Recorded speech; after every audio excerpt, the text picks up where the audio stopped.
Brilliant. Still here at ACG hosted Women of Leadership Summit, the 7th annual. Wine o'clock has just ended, and in and amongst all the wonderful women that are here, one of my favourites, Kathy, has joined us. Thank you, Kathy. I don't just say that because you're sat in front of me. You've been ever so kind to me. That's okay. Kathy, tell us a little bit about yourself and your firm. I know you've been in PE for a long, long while, and you're obviously a lady within. And I wanted to find out a bit more about your journey till now. But so, more about you and the firm. Sure. Thank you so much for having me, and I'm delighted to be here. Our pleasure. This is always a great way to start off the year with the Women of Leadership Summit, which I attend every year and always get so much fulfillment and meet so many great people and learn so many new things. I work for Capital Group, which is one of the largest investment management firms in the world. But I work for the Private Client Group, which primarily works with ultra high net worth individuals, many business owners, many family-owned businesses, entrepreneurs, in helping them to figure out their landscape, personally and professionally, and how their business plays into their personal life and how their personal life plays into their business decisions. And so, that's really one of the main reasons that, I became involved with ACG such a long time ago. Yeah, and it's obviously a behemoth of an organization. You have a great remit within. Talk to us about your journey being a female, a lady within such a group, how they've helped you empower yourself within the organization, and how you've built your brand within the firm. Sure. Yeah. So Capital Group is has an incredibly inclusive culture, and they really encourage diversity and inclusion. And there are a lot of community groups that are encouraged to be formed within Capital. I'm involved with the main women's groups and have been on the committee for International Women's Day, the last couple of years. And in our industry, actually, unlike most of the rest of the finance world, women actually tend to excel and do pretty well. So I guess not intentionally, but as it turned out in hindsight, I picked a spot in the industry that is as female friendly as the industry can be. I think it's a common misconception that women don't do well in this industry, but we do far better than some other sectors and industries. I'm so glad to hear you say that.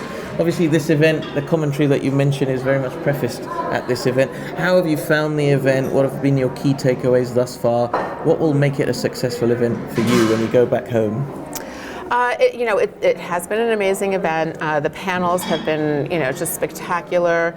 I went to the Femtech breakout, and that panel was amazing.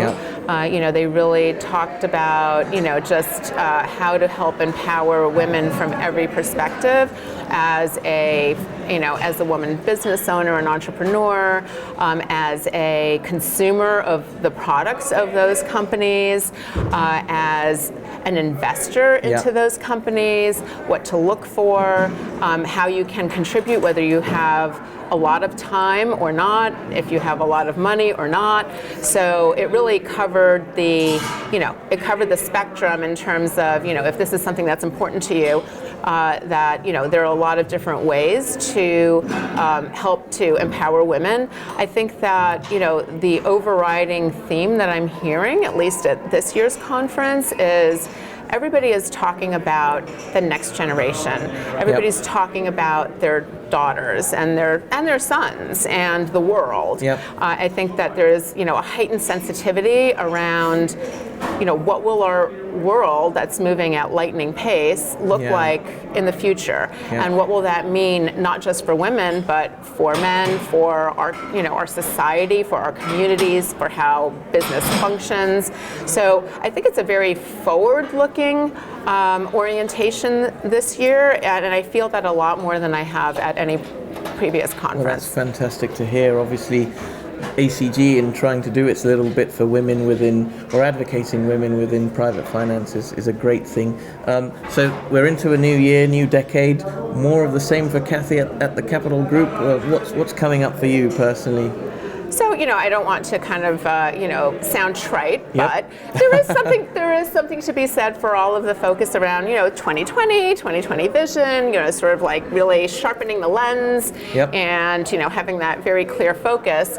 And, there is something about a milestone, about starting a new decade, though parenthetically, I have to say, my daughter, who is really brilliant and a little bit of a nerd, said, well, it may be just depends on how you look at it. This could be the end of the decade this year. It may not be the beginning. And there she went through the whole litany of, with the different approaches of counting, because year one Yes. was really like zero. Like Yep. it wasn't one until you finished the year. So it depends on how you look at it. Yep. Having said that, I feel like, it's almost like a, A new dawn almost. it's a new way Not to sound cliched. Yes, to kind of just look inside. And actually, I would say if there was a secondary kind of very major theme that I've been hearing, today, is think about what you want, right? And step back. Take a little silence, take a little private time, and focus on what do you want, and how does that fit into where you are, and if it does or doesn't, then do something about that. So I guess there's a little bit more introspection going on the month of January 2020 than there had been in sort of the frenetic, Past. prior decade. Yes. Well, that's a great words of Zen there. Great food for thought. I feel like we're sat under a banyan tree. Right. They say, tell me your company and I shall Where's tell you. the breeze?